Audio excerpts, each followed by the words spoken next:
할로윈에 대한 우리 이해. 왜냐면 최근에 이제 우리가 이 일을 겪었기 때문에, 네. 제가 아는 목사님이 페이스북에 하나 사진을 올렸는데, 목사님 딸이 5살인가 6살쯤 돼 보이는데, 펑펑 울고 있는 사진이었어요. 거기에 이 내용이 뭐냐면, 어린이집인가 유치원에서 할로윈 축제를 하는데, 이 목사님이 자기 딸이 할로윈 축제 가고 싶은데 못 가게 한 거예요. 할로윈 축제는 가면 안 된다. 할로윈 축제는 반기독교적인 거기 때문에 가면 안 된다. 그래서 그 애가 서로 울고 있는 그거를 사진 찍어 올리면서 그래도 안 된다.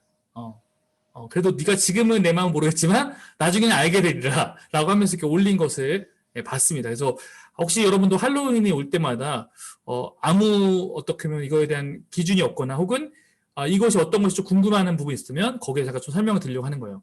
원래 할로윈이라는 것은 성인, 성자라고 하는 그들을 기념하는 날이었습니다. 네. 네. 중세에 성인들마다 기념일을 할당하는데 문제는 성인들의 기념일 하루씩 준 거예요. 그래서 오늘 11월 11일은 뭐 정진영의 날, 11월 12일은 이성희의 날 이런 식으로 다 배정하다 보니까 성인이 365명이 넘어가면서 문제가 생긴 겁니다. 1년에 한 명씩 배정해도 일수가 부족한 거죠. 그러니까 날을 배정받지 못한 성인들을 한 날에 묶어서 기념하기로 했는데 그것이 만성절이라는 절기였습니다. 해석하면 만성절이니까 모든 성인들을 위한 기념하는 날, 제축일인 거죠. 그러면서 교회 전통 안에서 이날은 모든 성인뿐 아니라 성인으로 칭호를 받지 못한 고인이 된 모든 성도들을 추모하는 날로 이렇게 사용하게 됐습니다. 자, 근데 이게 만성절이에요. 네, 이제 헬로윈이라는 언어 자체가 만성절 전야제를 뜻하는 올 헬로스 이브에서 나온 말입니다. 그러니까 10월 31일인데 이 날이 이 헬로윈이 된 것은 사실 켈트족의 전통 때문입니다. 이 켈트족은 10월 마지막 날을 영혼들이 인간에게 찾아오는 사마인 축제로 지켰어요. 켈트족에게는 11월이 새해였으니까 10월 31일이 송구영신이었던 것입니다. 그래서 죽은 자의 영혼 떠나가야 되니까 달래고 악령들을 보내버리고 새날을 맞이하는 의미로 사람들은 자기를 악령 중 하나로 보이게 변장함으로 옛것인 유령들로 하여금 자기를 알아보지 못하게 하는 놀이 문화를 이때 실행하기 시작했습니다. 여러분, 가톨릭은 우리가 이제 종교개혁 전까지 교회는 가톨릭, 로마 가톨릭의 어떤 그 시대지 않았습니까? 가톨릭은 기본적으로 민간의 믿음과 풍습을 받아들이는 입장이에요. 그래서 만약 사람들이 나무를 숭배하면 저 나무를 잘라버려. 이것은 우리 개신교적 입장이고 가톨릭은 그것을 예수의 이름으로 축성한 뒤 이제 예수님 모신 것처럼 모셔라. 이런 식으로 이제 가르친단 말이에요. 그러니까 한국에 왔을 때도 이것이 가톨릭과 개신교가 달랐던 거죠. 개신교는 한국의 전통 제사를 보면서 어쨌든 이것은 영적인 어떤 존재에 대해서 섬기는 거니까 제사 금지. 가톨릭은 제사 오케이. 이렇게 된 거죠. 그래서 가톨릭 시대에는 토속적인 신앙들을 기독교의 축일로 대체해버리는 경향이 굉장히 강했습니다. 그러한 이유로 켈트족의 전통 축제가 기독교의 만성절과 막 섞여버린 것입니다. 할로윈이 바로 그렇게 탄생한 날이에요. 그래서 이날을 기독교 절기로 지킵니다. 만성절 전야로 제정한 것인 7세기 초 교황이 보니파체 4세입니다. 그리하여서 중세 만성절은 사람들이 많이 모이는 기독교 안에 있는 축제처럼 되었습니다. 그러나 이제 이 안에 이 축제, 이 만성절 할로윈 안에 의미 가운데 켈트족의 우상 숭배가 있다는 것을 깨달은 종교개혁자들은 좀 성향이 그러니까 이 할로윈 축제를 금지하기도 했습니다. 하지만 이제 미국으로 건너간 사람들 중에 아일랜드 이민자가 100만 명 정도가 한 번에 건너간 그 시대가 있었어요. 근데 아일랜드가 바로 켈트족의 후예들이거든요. 그러니까 이 미국인들 사이에 미국의 아일랜드인들이 갑자기 유입되면서 그 안에서 헬로윈 축제가 시작되면서 이것이 미국 전역으로 퍼져나가게 된 겁니다. 그러니까 아일랜드에서는 원래 순무로 등불을 만들던 전통이 미국에서는 미국 사회에 흔했던 호박을 이렇게 눈을 뚫어서 그것으로 등을 만드는 것으로 대체된 것이죠. 근데 여러분, 이 10월 31일은 또 기독교 역사에서 종교개혁 기념일이에요. 마틴 루터가 종교개혁을 일으킨 날입니다. 그러니까 이 날이 굉장히 여러 가지 복합적인 의미를 갖게 된 거예요. 마치 우리나라에서 추수감사절이 우리나라가 갖고 있는 추석이라는 고유의 전통과 비슷하게 이렇게 흘러가잖아요. 그러니까 좀 더 이지감 없이 이해하고 받아들여지고 기독교도 송구영신을 지키는데 세상 사람들도 민속 가운데 송구영신이라는 개념이 있어요. 그러니까 이게 그냥 두 의미가 나름 교회 안에서 하고 있는 것도 그냥 서로 이해하고 그거에 대해서도 또 송구영신이라는 얘기를 바뀌어 쓰기도 하고 그러면서 이 서구인들에게도 만성절 전야제 그러니까 헬로윈과 이 종교개혁 기념일 케트족의 이 문화가 다 어떻게 보면 나름의 의미를 가지면서 뒤죽박죽이 되면서 지켜지게 된 것입니다.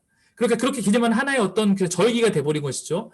그러니까 성인들을 기념하면서도 악령과 관련된 퍼포먼스를 하는 그런 굉장히 특이한 날이 돼버린 것입니다. 근데 이제 TMI 하나는 사실 이 할로윈은 이렇게 영어로 할로윈은 이렇게 써요. HALLOWEN을 쓰는데 발음대로 파닉스에 의하면 헬로윈이라고 읽어야 됩니다. 헬로윈.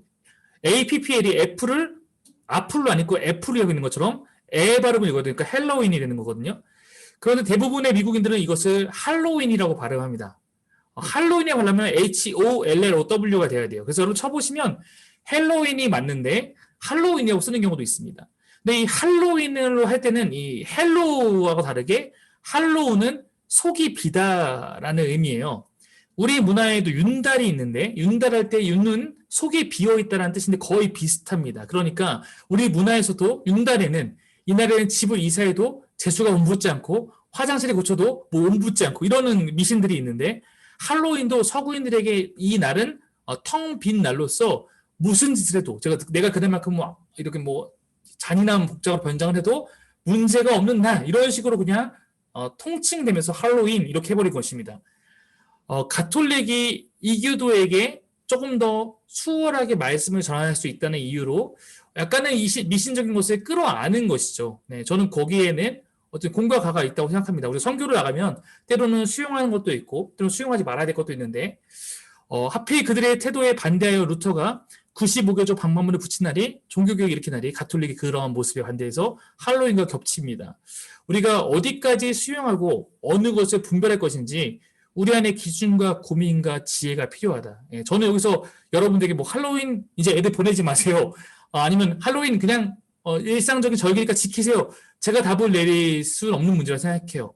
이거는 조금은 생각 가치관마다 좀 다를 수 있겠지만 그러나 여러분이 봤을 때 이거를 이렇게 지키는 것은 옳지 않다라고 하면 하지 않으시는 게 좋고 뭐 문제가 없다라고 하게 되면 뭐 한다고 해서 쪽 정제할 부분은 아니라고 생각하지만 그러나 이 안에 담겨 있는 것들을 조금 우리가 정확히 분별할 필요가 있다. 제가 밑에 이제 좀 몇 가지 예를 들어놨는데 여러분 원래 이 주요 3창을 하는 건 다 어느 다른 나라에서도 주요 3창을 하지 않습니다. 기도할 때. 네, 근데 우리나라만 주요 3창을 하는 것은 우리나라 갖고 있는 만세삼창의 전통과 이 기독교의 주여 부르는 이 기도의 것이 겹쳐서 우리는 아주 힘차게 주여를 삼창하면서 기도하는 이런 나름의 또 좋은 전통이 생겨났고 원래 또 외국인은 새벽 예배가 없잖아요. 근데 우리나라 새벽 예배가 왜 있죠? 왜 우리나라 새벽에 물 떠놓고 기도하는 우리나라의 고유의 어떤 문화성이 있다 보니까 이것이 또 이렇게 나름해서 또 나름 어떤 좋은 결과로 이어졌던 것처럼 또 우리가 지금 저희는 안 그렇지만 예배 시간 되면 보통 교회에서는 종을 땅 치죠. 예배 시작하겠습니다. 이거는 우리나라가 옛날에 그 예배 시간이 될 때 옛날 농경사에서는 사람들이 시간을 모르니까 교회 위에 종이 있었고 그 종을 쳐서 예배 시간을 알리던 그런 문화가 어떻게 보면 이 안에 들어와서 예배 안에 순서로 활용돼요. 그러니까 이런 것도 좋은 걸 수도 있고 제가 옛날에도 저희 아내하고 치열하게 논쟁을 했던 문제가 요가 해도 되냐 안 되냐였어요. 예. 요가는 인도 사람들이 신을 섬기는 종교 의식이었고 저는 이제 그것을 아니까 저희 아내가 요가를 그때 이제 산후조리 이런 걸로 하겠다 해서 저는 절대 못 하겠고 저희 아내는 왜 뭐가 문제가 되냐 약간 이런 입장이었는데 결국 제가 이겼어요 이때는. 근데 이런 문제들도 우리가 좀 고민해 볼 필요가 있죠. 이것이 물론 정말 요가가 그냥 스포츠라고 생각할 수도 있지만 분명히 그것도 그 기원을 따져보면 그것은 예배 의식이었고 이제 이런 거 꼭 여기 이것만이 답인가 이런 고민을 좀 해볼 수도 있는 거죠. 예를 들어 또 우리가 잘 모르지만 우리에게도 이미 문화가 돼 있는 거예요. 예를 들어 단오는 귀신을 쫓는 날로서 여자는 창포물에 머리를 감고 남자는 창포풀에 허리에 차는데 이런 것들이 다 귀신을 쫓는 이런 것들이 우리 안에 이렇게 있는 것처럼 이 선이 참 사실 우리의 기독교의 삶이 완전 세상부터 독립되는 것이 아니니까 이것이 이렇게 맞물려 있다. 그래서 이 안에서 우리가 어떤 부분에 있어서, 그래, 우리가 그래도 시대가 있고, 또 그 안에 흐름 안에서, 문화적 안에서, 이 정도까지 수용이 돼, 라고 하는 부분이 있을 수도 있고, 또 어떤 부분만큼은 그래도 이건 안 돼, 라고 하는 부분이 분명히 있을 수 있기 때문에, 여기 안에서는 기준과 고민과 지혜가 필요할 수 있다라는 것들을 좀 나누고 싶었습니다.